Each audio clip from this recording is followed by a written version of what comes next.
भारत में अधिकतर लोग एक जगह से दूसरी जगह जाने के लिए ट्रेन से यात्रा करना पसंद करते हैं। भारत में रेल यात्रा सस्ती और आरामदायक है।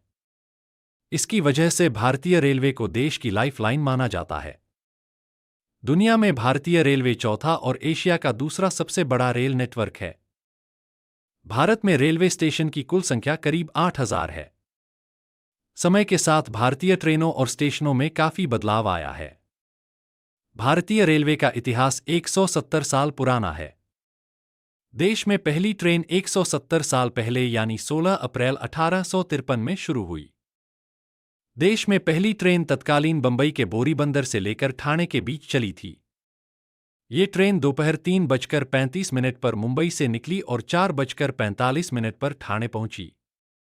करीब 35 किलोमीटर के इस सफर को पूरे करने में इसे 1 घंटा और 10 मिनट का समय लगा। लेकिन आप जानते हैं, हमारे देश के पास रेलवे की कमान कब आई, कब रेलवे का राष्ट्रीयकरण हुआ था? चलिए हम बताते हैं। भारत को कब मिली थी कमान? जब 1947 में भारत में ब्रिटिश राज का तो अंत हुआ, तब देश को 2 भागों में विभाजित कर दिया गया, जिससे रेलवे पर भी प्रभाव पड़ा।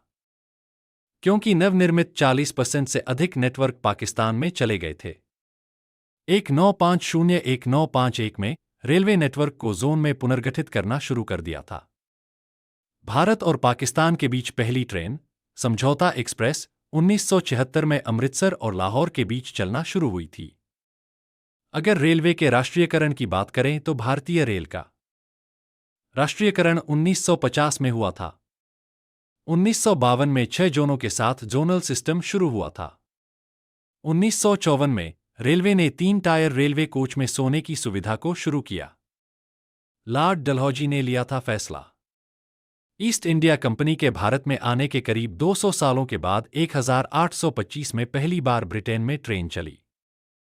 इसने स्टॉकटन से डार्लिंगटन तक की दूरी तय की थी। अगले कुछ साल में वहां लोग ट्रेन का इस्तेमाल एक जगह से दूसरी जगह जाने और माल ढोने के लिए करने लगे। फिर 1832 में ब्रिटेन की तर्ज पर भारत में ट्रेन चलाने के लिए दक्षिणी भारत से ब्रिटिश अधिकारी के पास प्रस्ताव आया। लेकिन इस वक्त इस पर ज्यादा काम नहीं हो पाया। 1848 में लॉर्ड डलहौजी जब भारत के गवर्नर जनरल बने तो उन्होंने भारत में ट्रेन चलाने का फैसला किया।